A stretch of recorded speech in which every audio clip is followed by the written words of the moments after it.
Live TV, सच सबसे आगे। क्या लोकसभा चुनाव में कांग्रेस को मिलेगा मध्य प्रदेश का साथ? क्या 2019 में विधानसभा की सफलता दोहरा पाएगी कांग्रेस? क्या अब की बार बनेगी कांग्रेस की सरकार? क्या एमपी में मिलेगी बीजेपी को बड़ी हार? क्या 2019 में राहुल गांधी होंगे देश के नए पीएम? क्या कमलनाथ दिला पाएंगे कांग्रेस को बड़ी सफलता? मध्य प्रदेश की जनता के मन में ये सवाल विधानसभा चुनाव के बाद से ही कांग्रेस ने 15 साल बाद वापसी करते हुए राज्य में अपनी सरकार बनाई। अब लोकसभा चुनाव में किस पार्टी का पलड़ा भारी रहेगा, इसके लिए द लाइव टीवी ने एक बड़ा सर्वे किया है, जिसका नतीजे भाजपा को परेशान कर सकती है। सर्वे की शुरुआत करें उससे पहले आपको बता दें कि एमपी में हमारी टीम ने सभी 29 लोकसभा सीटों पर कुल 22,570 मतदाताओं से बात की, उनकी राय जानी और पूछा कि देश के पीएम के तौर पर वो इस बार देखना चाहते हैं। 1 मई से 16 मई के बीच किए गए इस सर्वे में हमने लोगों से पूछा कि इस बार उनके लिए सबसे अहम मुद्दे क्या थे। तो 30% लोगों ने कर्ज माफी को मुद्दा बताया, 20% लोगों ने बेरोजगारी, 20% लोगों ने राफेल मुद्दा बताया, 15% लोगों ने भ्रष्टाचार और 15% लोगों ने बताया कि मोदी झूठे वादे करते हैं। हमने इंदौर के पोहा दुकान से लेकर भोपाल की झीलों के किनारे बैठे लोगों से बात की। हमने शहरों के साथ साथ दूर दराज के गांव में भी लोगों की राय जानी। इस दौरान प्रदेश की जनता शिवराज सिंह चौहान से नाराज नजर आई। भले ही शिवराज सिंह मुख्यमंत्री पद पर नहीं हैं, लेकिन किसानों के साथ उनकी वादा खिलाफी, मंदसौर में किसानों पर उनकी पुलिस द्वारा गोली चलाने और व्यापम जैसे संस्थान की बर्बादी से लोग भाजपा से नाराज दिखे। लोगों ने राफेल में हुए भ्रष्टाचार को भी बड़ा मुद्दा माना। आम जनता जानना चाहती है कि राफेल में कैसा घोटाला हुआ, क्या इसमें प्रधानमंत्री सीधे शामिल हैं? पीएम जेपीसी का गठन कर जांच क्यों नहीं करवाते? बात सबसे पहले मध्य प्रदेश की 5 सबसे हॉट सीट की। एमपी में सबसे ज्यादा चर्चा इन दिनों राजधानी भोपाल की है। यहाँ लड़ाई सीधे विकास बनाम हिंदुत्व की है।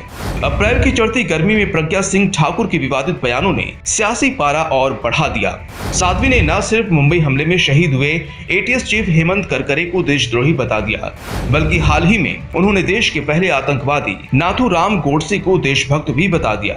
भाजपा की साध्वी हिंदुत्व का झंडा लेकर आक्रामक है, तो कांग्रेस के दिग्विजय सिंह विकास का विजन लेकर लोगों के सामने है। लेकिन हमारे सर्वे में जनता ने हिंदुत्व को पूरी तरह नकार दिया है और दिग्विजय सिंह यहां करीब 2 लाख से ज्यादा वोटों से जीतते नजर आ रहे हैं। अब बात अजयगढ़ की।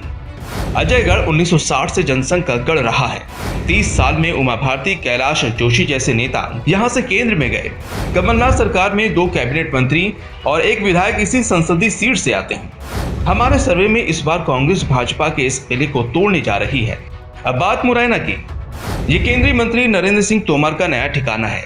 तोमर 2009 में मुरैना से चुनाव जीते, लेकिन 2014 में ग्वालियर चले गए।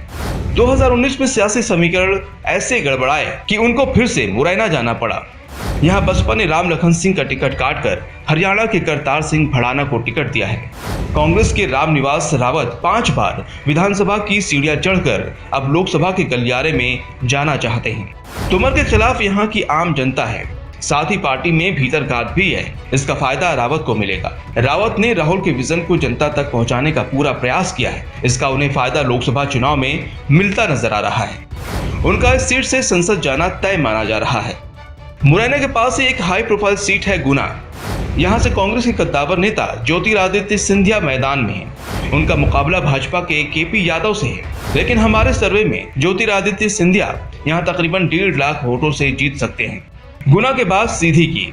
सीधी पर सीधी लड़ाई कांग्रेस के अजय सिंह और भाजपा की रीति पाठक के बीच है और हमारा सर्वे कहता है कि अजय बड़ी मुश्किल से इस सीट पर जीत हासिल करेंगे और उनकी जीत का अंतर महज 15-20 हजार के बीच रहेगा।